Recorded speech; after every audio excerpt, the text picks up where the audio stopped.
Hello welcome back to my channel Swaks kitchen.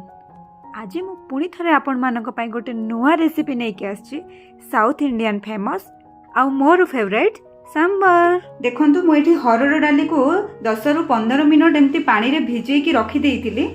Sambar पई मु एठी बाइगण, मूला, भेंडी, लक्की, कखारु, गाजर आउ छुई सब परिबा को काटी की नै जाइछि। तो एबे स्टार्ट करबा हमर रेसिपी। तो एठी मु प्रेशर कुकर बसई की पानी नै जाइछि आउ बतुरे रखितबा डाली को हमें पकई दबा। आपण माने जेमिति नॉर्मल डाली करंते सेमति ही करि नेबे। प्रथमे एठी मु गोटे चम्मच लूण नै जाइछि आ गोटे चम्मच हळदी गुंड देन हमें लीड को कवर करके दुईटा हुइसिल आसला जाय जगी नबा। देखंतु डाली हमर सिजी जाइछि। मु आपनको टिके पाखो को आनी के देखै दोछि। डाली आपनकर एमती सिजिबा दरकार। कड़ी गरम हे सालानी एठी टिके तेल पकै नबा। हमें तेल गरम हे गला परे मु काटी रखितबा किछटा पियाज को एमती पकै नबी। देखनु आउ किछटा पियाज आपन एमती टिके बड़ बड़ साइज करके काटिथिबे ताको पकै नबे। छोटो छोटो उल्ली पियाज बा देसी पियाज एथिरे गोटा यूज करले भी औरी बढ़िया लागे। पियाज को बेसी भाजबे ने, पियाज टिके कंचा रहले सांबर रे भलो लागे। वर्तमान हम काटी रखिथिबा परिबा को पकेइबा। मु एठी कखारु, लक्की, गाजर आउ छुई को पकई नोची। बाइगण, मूला आउ भेंडी को आमे टिके परे पकेबा। परिबा टिके सिजी आसला परे आमे पकेबा। एठी मु गोटे चम्मच लूण पकई नोची। हम परिबा को टिके घांटी नबा सिजिबा पई ताको टिके घोड़े दबा।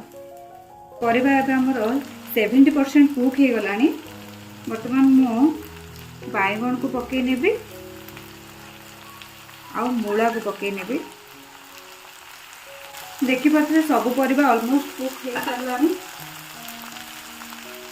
लास्ट आमे भेंडी को पकई नबा। मु गोटे चम्मच हळदी गुंड नै जाउछि, गोटे चम्मच लंका गुंड।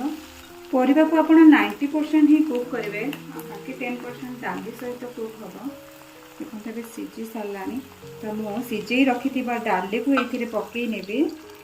आपण माने चाहिले डाली सहित भी परिबा को सिजेई पारिबे, किंतु परिबा को डाली सहित सिजेबा अपेक्षा एमती भाजी की सांबर कले तार टेस्ट टिके अलगा आसे।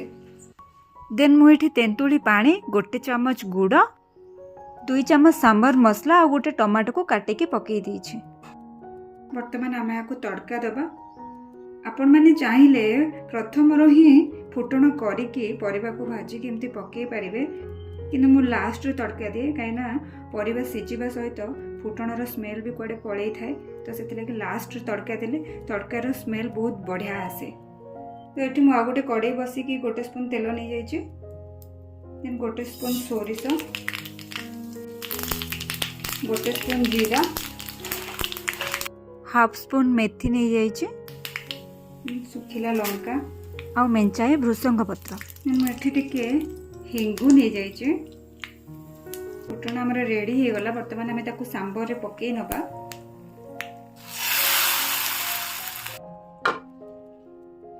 फाइनली सांबर हमर एठी रेडी हे जाइछि। देखंतु केते बढ़िया देखा जाउछि।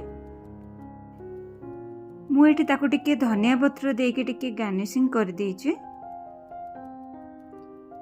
तो आजिरो प्रिपरेशन आपण मानकु केमती कोन लागिला मते कमेंट रे निहाती जणैबे। बिल्कुल भूलिबेनी। पुणी देखा हबो आ गोटे नुआ रेसिपी नै कि आ एको नुआ वीडियो रे रहिली। Bye bye.